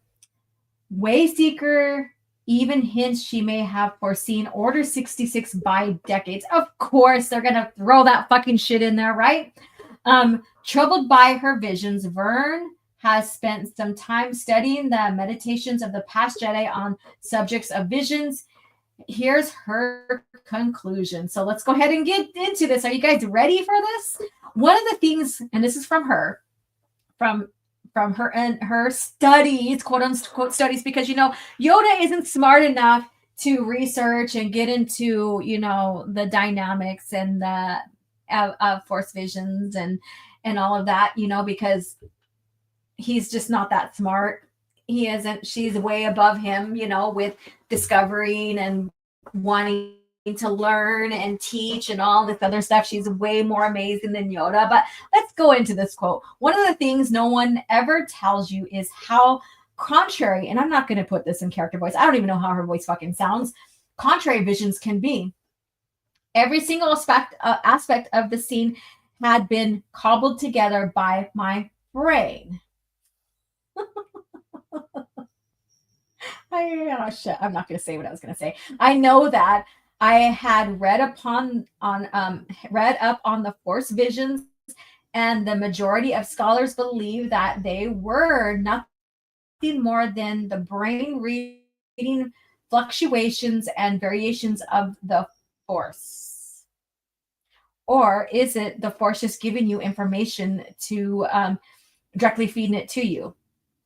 Ripples created by upheaval somewhere in the timeline of the galaxy. Given the frequency of my visions, I'd even spent years with various Jedi scholars trying to understand how best to matter. But every effort failed. My vision seemed to work on a logic that defied explanation. You mean you just did mental gymnastics? I guess. I don't know. As so many things related to the Force often did. So the writer here is trying to make her seem like she's this big mystic, that she can understand the Force and its mysteries and what have you. Here you guys go, you know, because she's much more smarter than Yoda, you know. I had concluded that it was not for me to understand just how my visions worked, but rather to accept that they existed and use them to the best of my ability. Keyword, use them. George Lucas shared, if you went about and used your visions that were given to you and you acted upon them, crazy shit can happen, right? And Anakin Skywalker is another one of that. And he acted upon his vision of his mom. Yes, tragic. Yes, she was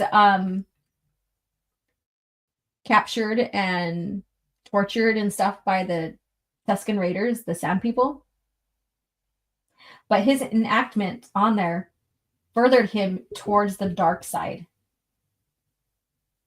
And there's always a warning on acting upon your visions, because what you think you're doing with your heart on your sleeve really turns out to be something more detrimental than if you didn't act upon them. Was her mom going to die? His mom going to die anyway? Yes. But he really didn't save her in a sense, because she ended up dying, but he was able to bury her, I guess you could say, which maybe that was a comfort to him.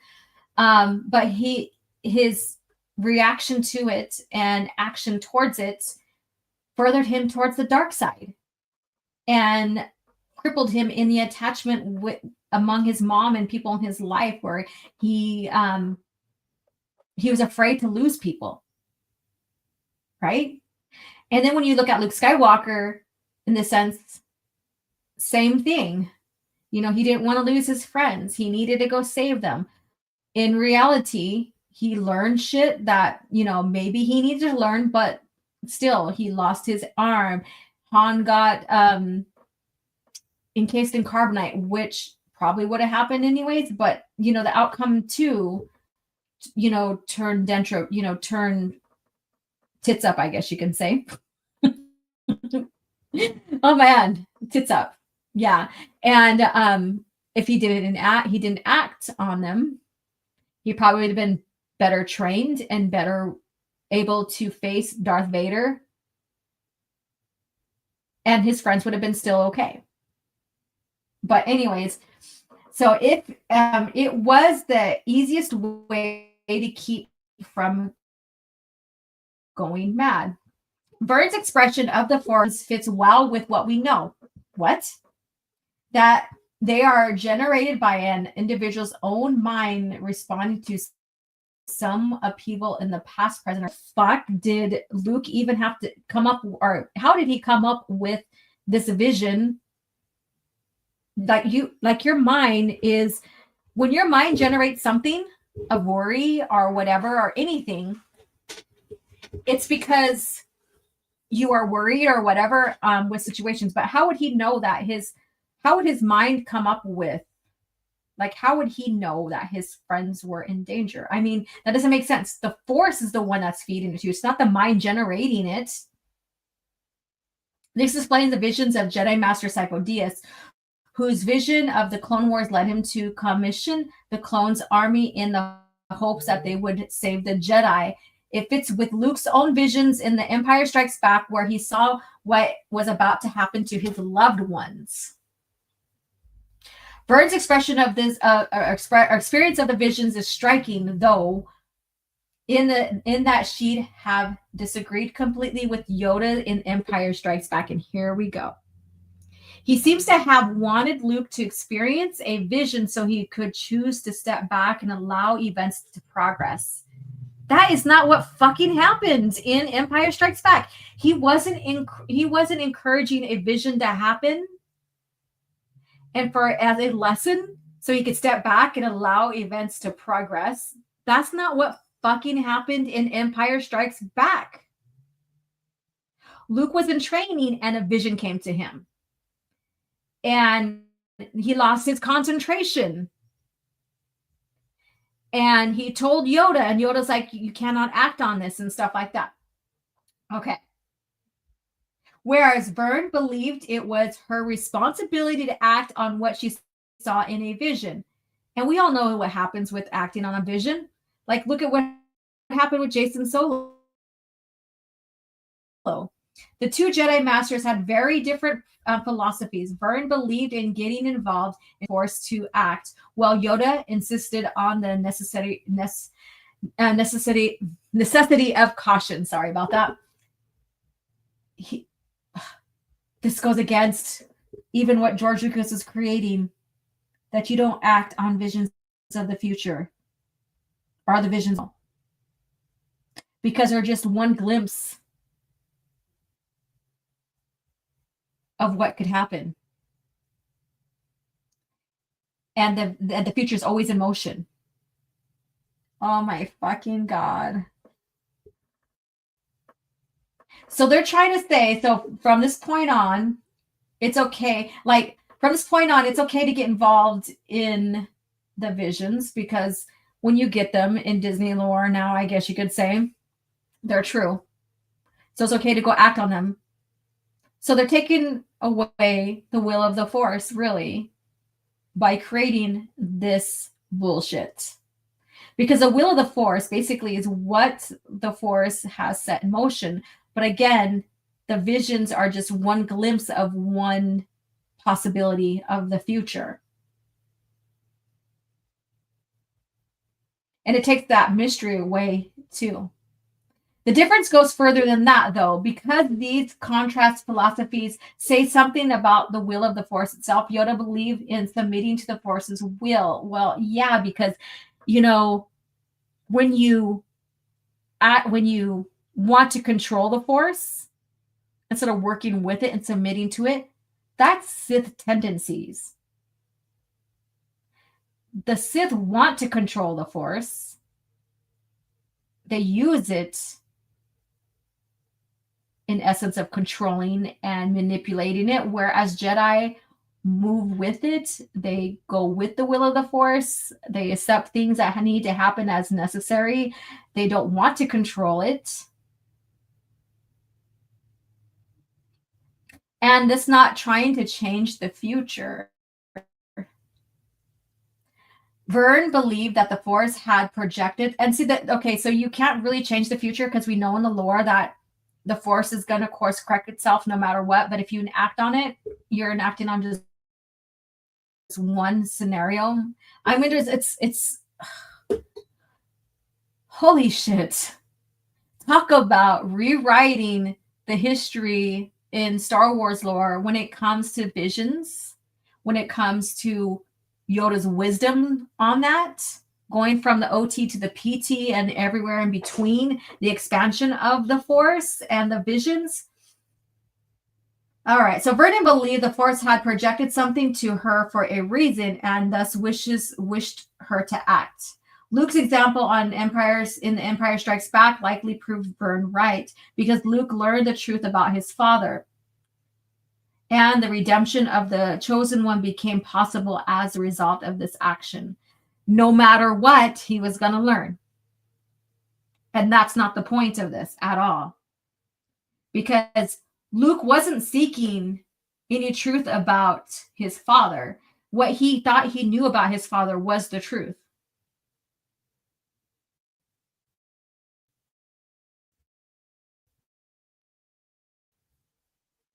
So there you go. What do you guys think? What do you guys...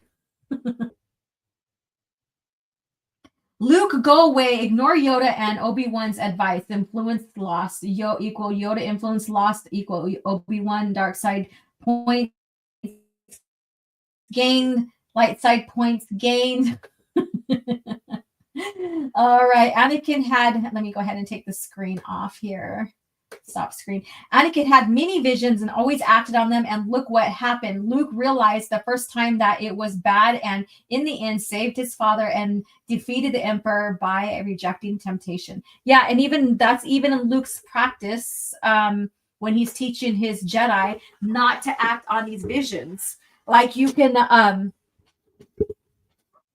get wisdom from them, but to act on them can cause a lot of more heartache and even turn someone to the dark side if you act upon them. OG, you forgot to mention Obi-Wan, other 2 or 3 loved interests that was in Jedi Apprentice in your Obi-Wan series. I was only talking about just Siri and Obi-Wan, but thank you. That was my point, just Obi-Wan and Siri, because that was a pivotal arc for him. All right, Yoda, don't go. Luke, that movie already watched. I'm Force Vision equals canon event. Let's see here. Bruh. Yoda was right in telling Luke not to go. Luke almost died for not listening to what did he gain? He lost a hand. They lost Han. You know, there's a lot of things that happened during that time. So Luke, lucky us, Vernon was not in the original saga, huh? Right? All right, Raging Rhino, subscribe. Yes, the Gatekeepers Alliance, and an honorary one, I guess you could say, because he was asked to be a part of, and just his time and his schedule and stuff just didn't work well. And then Grizzy, sub to the channel, Gatekeepers Alliance. I would love to do some more videos for that or get into some compare and contrasts and stuff. So stay tuned. Yeah, Han would have ended up in Carbonite anyway because it was a bait for Luke and he fell for it. Correct. He fell for it. He sure did. He sure did. Let me see. Disney is trying hard to rewrite lore. Why are they so scared off it's non-canon to them? Yeah. What are they scared of? It's non-canon to them. All right. So this right here is another bastardization of Yoda. No one, I mean, everybody's so fixated on what's going on the TV, the screens, or what have you, and they forget to look into further in the lore and other media to know what's really going on in the dynamics of Star Wars when it comes to the beloved legacy characters. And Yoda here is now being seen as someone that really did wrong by his mentoring on what Force visions are and stuff. That Venestra, or whatever her name is the true keeper of these visions, and what she says is true and must be official, I guess you could say. So which further bastardizes, again, like I said, Yoda going forward. So now if you are the Star Wars fan, these Disney Star Wars fan, mind you, and you read these series, and then you get into the PT, you're going to look at Yoda differently. When you get into the OT, you're going to look at Yoda differently. And that's done for a reason, right? That's why it's very important to come in and talk about this kind of stuff, compare and contrast, to get this in front of you guys and get this in front of the masses about how this revisionist history, how they're brainwashing people to see and perceive George Lucas's Star Wars in a different way, in a whole different manner that does not fit with what he was creating and what he set up. So with that, this cringe factor, this is what this is about. It's not only just to make fun of what these people are perceiving Disney as, Disney Star Wars ads and stuff like that, but also to be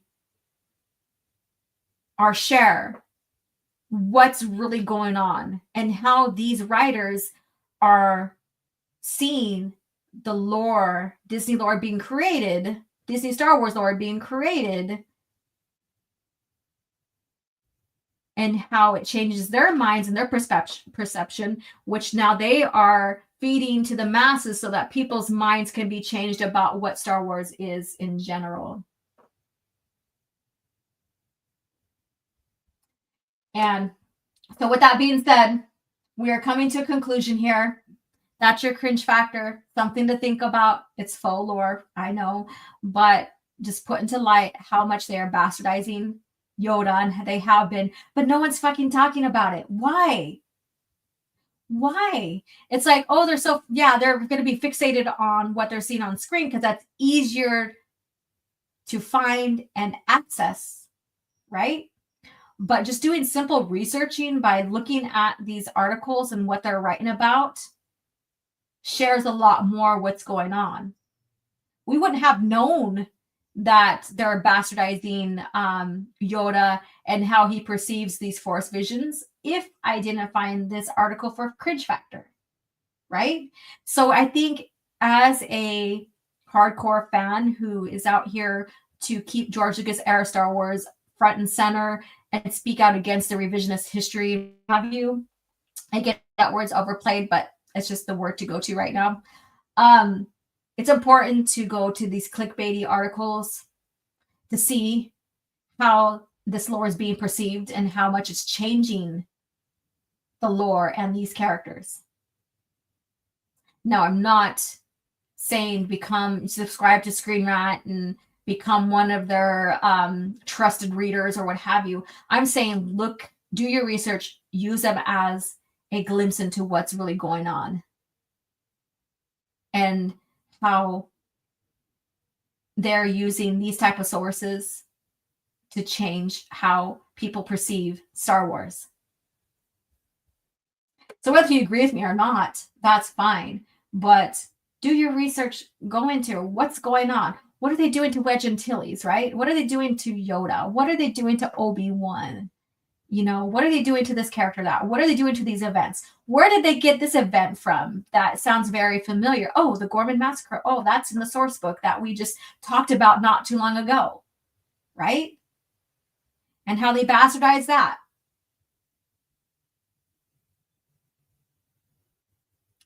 So be vigilant. be open-minded to go into these clickbait sites to find out what's going on, because there's some truth into them. And share on your Twitter. If you have a YouTube channel, share on your YouTube channel. Go beyond what you just read, like what I read here, and research it some more.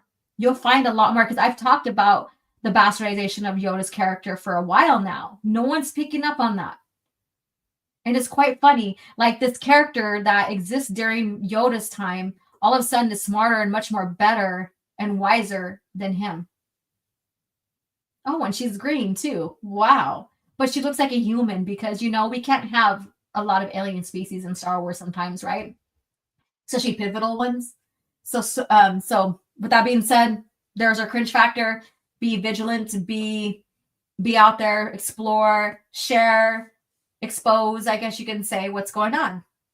So Star Wars Marvel Purist says, dropping a video around 3 p.m. Central Standard Time on Jeremy Renner, not Star Wars, but like Disney screws over EU writers, artists, etc. Disney Marvel likes to screw over writer, actors who helped build the MCU. Ironic. All right, so stay tuned for that. So Central Time, that's 2 hours ahead of me. So that is noontime. 12, 1, 1, 2. No, that's 1 p.m.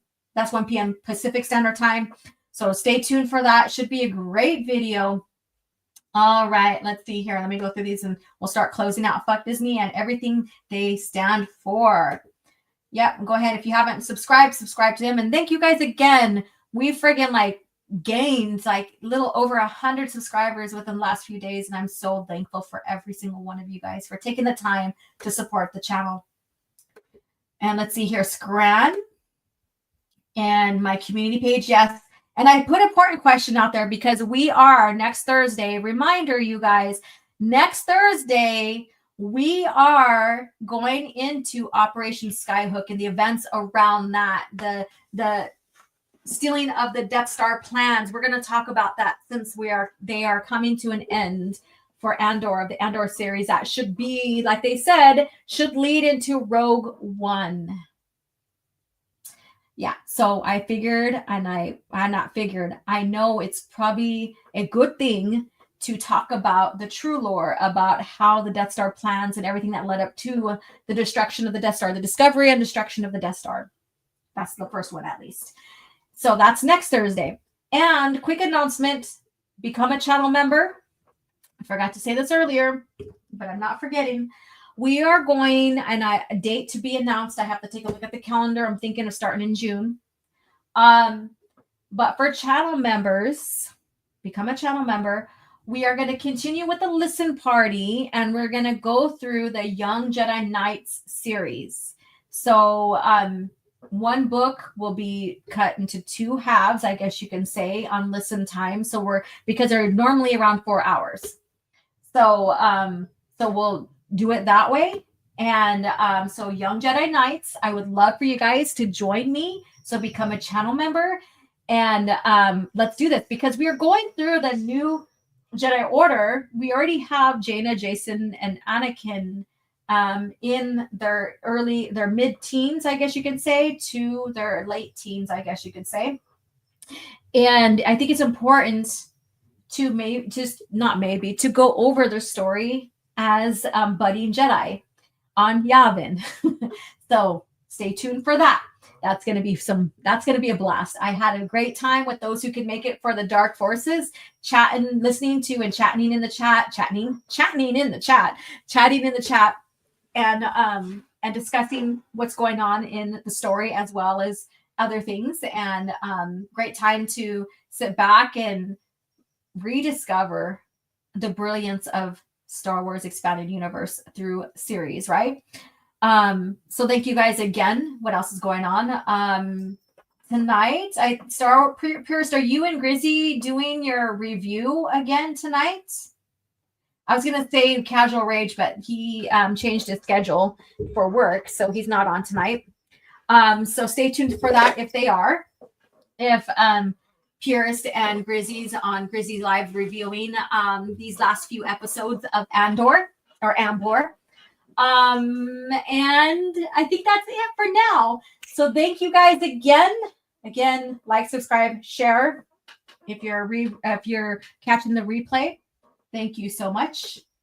Let me see. I think we may be done with Andor. I may stream more for Revenge of the Sith video games tonight. Just killed Doku. Okay. All right. You guys are like, we're done. We just can't do this anymore. Let's see here. The member streams were fun, y'all. Lots of laughs and good peeps. Yes. Too much torture to binge through 3 episodes at a time. Oh, I get it. So, well, thank you guys for trying. It was fun to listen to your guys' review. Just to, not fun because, well, I say interesting is the better term, because it gave me some stuff to look into as to compare and contrast and stuff, what have you. But anyways, you guys, thank you so much. Let me see here. Yes, I want to play this. So thank you guys so much for tuning in again for another CAF chat. I look forward to these times with you every Thursday morning, going over the lore, going over news, going over, you know, what's happening with Disney faux lore, all of that. And just nerding out with you guys for Star Wars in general, sharing Lucas facts, the book of the week. So thank you guys so much for continued support. And those listening on Twitter, thank you so much for listening through Twitter as well. And you guys have a great Thursday. I am fucking starving. I didn't have breakfast. All I'm running on is coffee, you guys. Coffee, CAF. That's it. That's why I'm so fucking wired. So I need to go feed myself. You guys have a great day. And may the force be with you. Tauntaun? What is it? Wampa!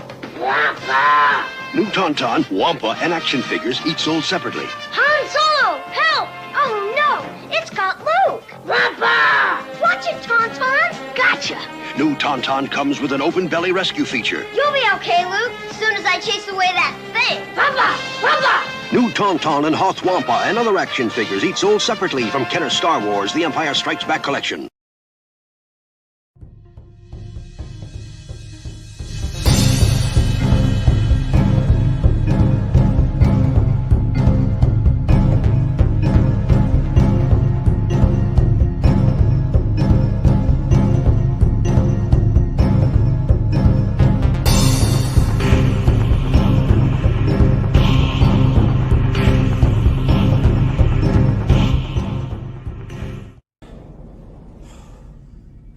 Another happy landing.